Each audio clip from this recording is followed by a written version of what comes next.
Hello everyone, welcome to Master Cherry Mom YouTube channel. So I hope you all are doing absolutely fine. And आज का जो हमारा video है वो है हार्मोनल इम्बैलेंस होने के symptoms. What are the symptoms of hormone imbalance. तो वीडियो को स्टार्ट करने से पहले चैनल को सब्सक्राइब कीजिए, वीडियोस को लाइक करिए एंड शेयर ज़रूर करिए. कोई भी क्वेरी हो, आपका क्वेश्चन हो तो आप मुझे कमेंट सेक्शन में पूछ सकते हैं. मैं आपके साथ ज़रूर उसको आंसर करने का बिल्कुल कोशिश करूँगी और मैं करती भी हूँ कि मैं सबको रिप्लाई कर दूँ. लेकिन समटाइम्स कोई अगर एक आधा मैसेज मिस हो जाए तो प्लीज़ आप दोबारा से मुझे कमेंट सेक्शन में कर दिया कीजिए मैसेज, ठीक है. तो चलिए स्टार्ट करते हैं आज का वीडियो. हार्मोनल इम्बैलेंस के सिम्टम्स क्या होते हैं, क्या लक्षण हैं जिनसे पता चलता है कि हमारी जो हार्मोन्स हैं बॉडी में वो इम्बैलेंस हो चुके हैं, मतलब वो ठीक नहीं है.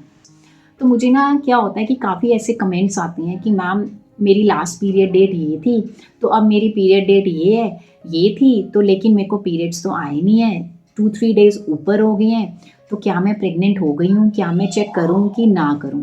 तो देखो, सबसे पहले तो मैं आपको ये बताना चाहती हूँ कि अगर तो आपका साइकिल जो है 30 डेज़ तक है, 30 डेज़ तक का कह लीजिए, या फिर 30 डेज़ तक वैसे नॉर्मल होता है, या फिर 32 डेज़ भी आप लगा लीजिए, रेगुलर 32 डेज़, 30 डेज़ या फिर इससे कम में आते हैं, तो आपके साइकिल एकदम सही है और आपका कोई प्रॉब्लम नहीं है. लेकिन अगर आपका साइकिल 20 डेज़ से कम में आता है या फिर 30 डेज़, 35 डेज़ से ऊपर में आता है, तो दिस मीन्स आपके साइकिल रेगुलर नहीं है, ठीक है. तो आप जब चेक करते हैं प्रेगनेंसी किट में, तो उसमें भी नेगेटिव आ जाता है, तो आप लोगों को ज़्यादा टेंशन हो जाती है कि ये ऐसा क्यों हुआ, क्या वजह है कि मेरी प्रेगनेंसी भी नहीं हुई लेकिन मेरे पीरियड्स भी टाइम पे आते हैं, लेकिन इस बार पीरियड्स भी टाइम पे नहीं आए और प्रेगनेंसी भी नहीं हुई. तो देखो, सबसे पहला रीज़न जो होता है ना, वो होता है इर्रेगुलर पीरियड्स का, ठीक है. वो मैंने जैसे आपको अभी इसमें बताया कि 20 डेज से कम, 35 डेज से ज़्यादा अगर आपका गैप है पीरियड्स में, तो दिस मीन्स ये इर्रेगुलर पीरियड्स हैं.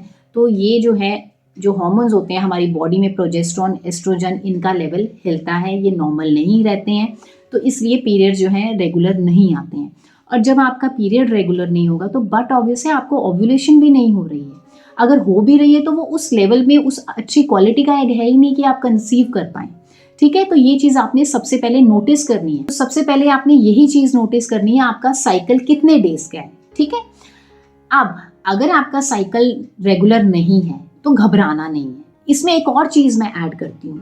समटाइम्स क्या होता है, आपका साइकिल रेगुलर आ रहा है, फाइन, लेकिन इस मंथ क्या हुआ, साइकिल रेगुलर नहीं आया, हिल गया साइकिल, मतलब अपने 28 डेज से या फिर 32 डेज से ज़्यादा गैप हो गया, मतलब 40 डेज हो गया, साइकिल भी नहीं आया और प्रेगनेंसी भी नहीं. तो क्या होता है कि ये इस रीज़न से भी होता है कि आपका जो माइंड है, आपने कितना स्ट्रेस लिया हुआ है, कितनी टेंशन उसमें रखी है, कितना आप ओवर थिंक कर रहे हो. मैं हर किसी को यही कहती हूँ कमेंट्स में, आप फ्री माइंड रहो, सोचो मत कि आपको प्रेगनेंसी करनी है, प्रेगनेंसी इस महीने होगी कि नहीं होगी, होगी कि नहीं, हो जाए बस, भगवान जी करें हो जाए. बिल्कुल सबको प्रेगनेंसी चाहिए, सबको बेबी चाहिए होता है, लेकिन अगर आप इस चीज़ को दिमाग में रखोगे ना, आप प्रेगनेंसी नहीं होती है, क्योंकि आपका दिमाग जो है टेंशन में है. जब आपका ब्रेन ही टेंशन में है तो वो बॉडी को भी सिंगल्स टेंशन वाले ही दे रहा है. तो बट ऑब्वियसली इसकी वजह से भी आपका साइकिल डिले हो जाता है. हम कई बारी ट्रैवलिंग करते हैं तो भी साइकिल नॉर्मली डिले हो जाता है, ठीक है.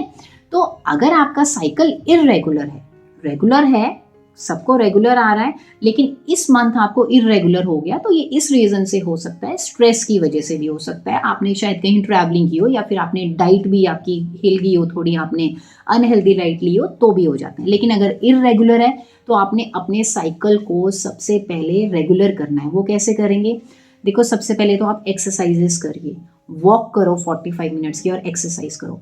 अवॉइड कर दो सारा का सारा जंक फूड, मैदा, चीनी अवॉइड कर दो, टोटली बंद कर दो. आई एम टेलिंग यू, आपके साइकिल रेगुलर हो जाएंगे, आपको कोई प्रॉब्लम फेस ही नहीं करनी पड़ेगी फिर, ठीक है. आपकी जो डाइट है उसमें प्रोटीन ज़्यादा लो, प्रोटीन डाइट ज़्यादा लो. अगर आप एग वगैरह खा लेते हैं तो एग खाइए, अगर एग वगैरह नॉनवेज नहीं खा पाते हैं तो आप सोयाबीन लो यार, दालें खाओ, वेजिटेबल्स खाओ, ठीक है. बेसिकली कहने का मतलब ये है कि आप एक्सरसाइज करिए, ठीक है. और लोअर एब्डामन की बहुत सी एक्सरसाइजेज हैं, बॉडी की बहुत सी एक्सरसाइजेज आपको यूट्यूब में मिल जाएंगी जो हेल्पफुल होती हैं और जिनकी वजह से आपके पीरियड्स जो हैं वो रेगुलर हो जाएंगे. Then comes the next one. जो नेक्स्ट पॉइंट आता है वो होता है फटीग.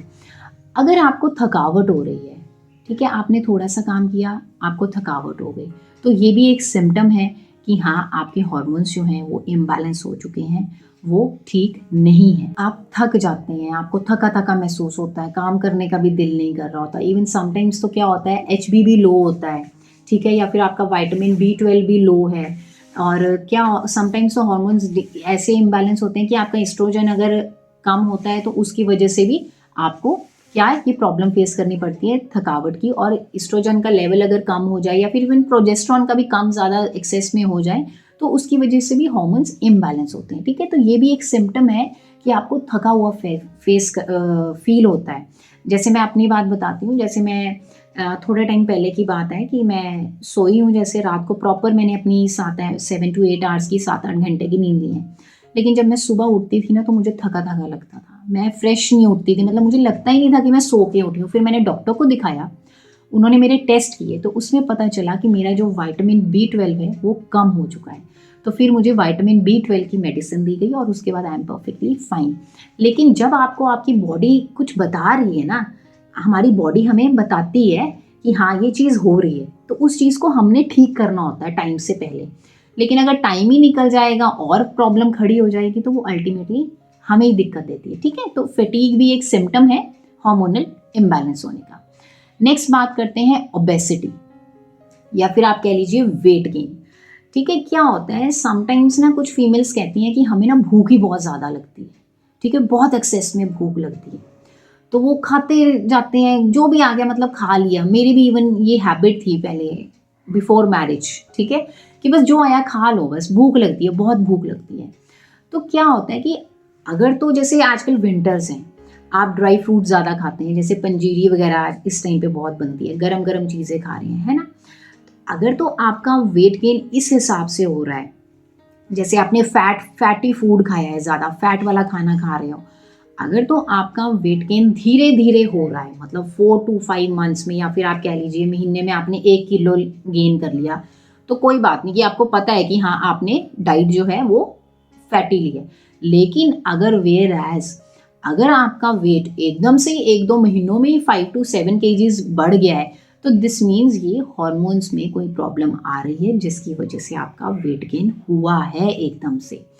तो वेट गेन जो है, या फिर आपको ज़रूरत से ज़्यादा भूख लगनी, इंक्रीज इन हंगर, कि आपको लग रहा है कि बस खाना है, बस भूख लग रही है बहुत, तो ये भी सिम्टम है आपके हार्मोन्स इम्बैलेंस होने का। Then comes the next symptom, वो है लाइट या फिर हैवी ब्लीडिंग। समटाइम्स क्या होता है, कईयों को पीरियड्स के टाइम पे या तो बहुत कम ब्लीडिंग होती है या फिर कईयों को बहुत हैवी ब्लीडिंग होती है। तो ये भी एक सिम्टम है कि हाँ आपको हार्मोन्स आपकी बॉडी में हिले हैं, प्रोजेस्टेरॉन एस्ट्रोजन का लेवल जो है वो इम्बैलेंस हुआ है। और ये कब पता चलता है, जब हम डॉक्टर के पास जाते हैं, डॉक्टर फर्दर टेस्ट करवाते हैं, तभी हमें पता चलता है कि हाँ, जब टेस्ट में आता है कि हाँ ये प्रॉब्लम है, फॉर एग्जांपल आपको हाइपोथायराइडिज्म है या फिर आपको हाइपरथायराइडिज्म हो चुका है तब हो, या फिर किसी को PCOD की प्रॉब्लम हो तब भी ये चीज़ होती है। तो अगर आपका जो ब्लीडिंग है, पीरियड्स हैं, वो कम ज़रूरत से ज़्यादा हैं या फिर बहुत ही एक्सेस में हो रहे हैं, तो प्लीज़ डॉक्टर को दिखाइए, ठीक है। ये टाइम है कि आप डॉक्टर की गाइडेंस लीजिएंगे, ठीक है, ताकि वो आपको फर्दर मेडिसिन प्रिस्क्राइब कर सकें। Next comes the next symptom and that is the very important, hair growth. क्या होता है कि जब हमारे बॉडी में हार्मोन्स हिलते हैं, जैसे प्रोजेस्टेरॉन और एस्ट्रोजन हार्मोन्स होते हैं, अगर ये डिसबैलेंस हो जाएं तो क्या होता है कि हमारे जो फेस पे कह लीजिए हेयर ग्रोथ होनी शुरू हो जाती है, ठीक है। तो क्या होता है कि हमारे जो फेशियल हेयर पे ग्रोथ होनी शुरू हो जाती है, ठीक है। कईयों को चिन पे आप देखिएगा, फीमेल्स में हमें प्रॉब्लम आ जाती है कि हमें चिन पे हेयर ग्रोथ हो रही है। तो ये भी एक सिम्टम होता है कि हाँ हार्मोन्स डिसबैलेंस हैं और आपको दिखाना चाहिए। क्योंकि क्या होता है कि जैसे मेल्स में भी यही प्रॉब्लम आ जाती है, समटाइम्स मेल्स में एंड्रोजन हार्मोन होता है, वो इंक्रीज कर जाता है, जब उसका लेवल इंक्रीज करता है तो उनको भी यही सेम प्रॉब्लम आती है, ठीक है। तो मेल्स में भी एंड्रोजन हार्मोन होता है, वो उसका लेवल भी अगर इंक्रीज हो जाए तो उनको भी यही सेम प्रॉब्लम आती है। कईयों को थिक हेयर्स हो जाते हैं, कईयों को वीक हेयर्स हो जाते हैं, ठीक है, कईयों के पतले हो जाते हैं और हेयर ग्रोथ बहुत एक्सेस में हो जाती है, एंड कईयों को हेयर फॉल बहुत ज़्यादा होने लग पड़ता है।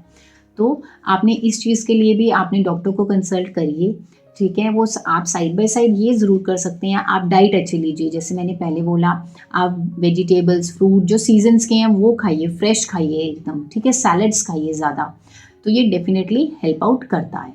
Then comes the next point, और ये बहुत इंपॉर्टेंट है, मूड स्विंग्स। क्या होता है कि जैसे हमें पीरियड्स आने वाले होते हैं, तो फीमेल्स जो होती हैं वो, उनको ना चिड़चिड़ापन रहता है, मतलब उनको होता है कि बस हम मतलब बात ना करें, कुछ ना करें, और बात बात पे गुस्सा आ जाता है ना। जब हमें ऐसे मूड स्विंग्स कंटिन्यूटी में रहने लगे ना, तब भी ये सिम्टम है कि हमारे हार्मोन्स जो हैं वो बैलेंस्ड नहीं है, और हमें इन्हें भी ठीक करना पड़ता है। जैसे कि हमें डाइट अच्छी लेनी पड़ती है, हेल्दी अच्छी डाइट लीजिए, एंड मैग्नीशियम की चीज़ें जिनमें होती हैं, मैग्नीशियम जिसमें होता है, वो चीज़ें हमें ज़्यादा लेनी चाहिए, ज़्यादा कंज्यूम करनी चाहिए, ठीक है, ताकि हमें मूड स्विंग्स का भी प्रॉब्लम ना आए, हम इसे अपने आप से भी ठीक कर सकते हैं मूड स्विंग्स को, ठीक है। तो आपने इसके लिए डाइट जो है, जैसे मैंने पहले बोला, फ्रेश वेजिटेबल्स, फ्रूट्स खाइए, अवॉइड द जंक फूड, और जिस चीज़ में मैग्नीशियम ज़्यादा है आप वो चीज़ खाइए, ठीक है। अब जो मैं बाकी आपको पॉइंट्स बताने लगी हूँ, सिम्टम्स बताने लगी हूँ, ये नॉर्मल सिम्टम्स हैं, ये आप रिलेट कर सकते हैं अपने साथ। जैसे कि देखो, आपने स्ट्रेस नहीं लेना, अगर आप एक्सेस में स्ट्रेस ले रहे हैं, सोचे जा रहे हैं, तो डेफिनेटली आपकी बॉडी पे इम्पैक्ट पड़ रहा है, ठीक है। Then comes the next one, कि कईयों को ना जॉ लाइन पे, फोरहेड पे भी पिंपल्स हो जाते हैं, तो ये भी एक सिम्टम है कि आपके हार्मोन्स डिसबैलेंस हो चुके हैं, ठीक है। Then comes the next one, आपका ना लिबिडो में इंक्रीज़ नहीं होता, वो डिक्रीज़ हो जाता है। मतलब लिबिडो में डिक्रीज़ का मतलब ये है कि आपका ना, मतलब इतना रिलेशंस बनाने का दिल नहीं करता, आप अवॉइड करते हो कि नहीं, दिल नहीं है ना। तो हार्मोन्स जब इम्बैलेंस होंगे तो ये चीज़ होती है कि आपका दिल ही नहीं करेगा कि रिलेशंस बनाए जाएं। अब आप इन चीज़ों को ठीक कैसे कर सकते हैं? तो देखो, सबसे पहले आपने अवॉइड करना है टेंशन को, स्ट्रेस को, सोचना ही नहीं है, सोचो ही मत, छोड़ दो। जब भी आप खाना खा रहे हैं तो आपने ध्यान रखना है कि ना तो आप ओवर ईटिंग करें, ज़रूरत से ज़्यादा खाएं, आप इतना खाइए कि आपके 70% 80% खाना खाओ, 20% अपने पेट को खाली रखो, खाओ मत उतना, ठीक है, थोड़ी भूख रख के खाओ। थर्ड, शुगर अवॉइड करिए, जंक फूड अवॉइड करो, ठीक है। फोर्थ, आपने जितना भी ट्रांस फैट है, तला हुआ खाना है, बिल्कुल नहीं खाना, प्रोसेस्ड फूड, फ्रोजन फूड बिल्कुल भी नहीं खाना है, ठीक है। एंड रेगुलर एक्सरसाइज करिए, वॉक करिए एटलीस्ट 45 मिनट्स के लिए। And last but not the least, अगर आपकी नींद कम है, अगर आपका फ़ोन का यूज़ ज़्यादा है, अगर आप रात को अंधेरे में या फिर रात को आप बैठे रहते हैं फ़ोन पे आगे, 1-2 घंटे आप निकाल रहे हैं, तो this is not the way, ये गलत चीज़ है। आपने नींद लेनी है अपनी 7 to 8 आवर्स की, और प्रॉपर एक रूटीन बनाओ कि 10-11 बजे सोना है तो सुबह 4-5 बजे, 5-6 बजे उठना ही उठना है। एक स्लीप साइकिल लीजिए, अपने आप को पूरा ही नींद दो अपनी बॉडी को, ठीक है। सो आई होप इस वीडियो से आपको हेल्प मिली होगी। ये जितने भी मैंने सिम्टम्स बताए, आप इनसे पता कर सकते हैं कि हाँ, आपको हार्मोन्स का इश्यूज आ रहा है कि नहीं आ रहा है। आप आगे फर्दर एक्शन ले सकते हैं कि आपको डॉक्टर के पास जाना चाहिए, डॉक्टर से कंसल्ट करना चाहिए, एंड टेस्ट भी करवाने चाहिए। सो आई होप इस वीडियो से आपको हेल्प मिली है, एंड जाने से पहले चैनल को सब्सक्राइब कीजिए, वीडियोस को लाइक करिए एंड शेयर करिए। कोई भी आपका क्वेश्चन है तो आप मुझे कमेंट सेक्शन में पूछिए, and till then take care, thank you and bye bye.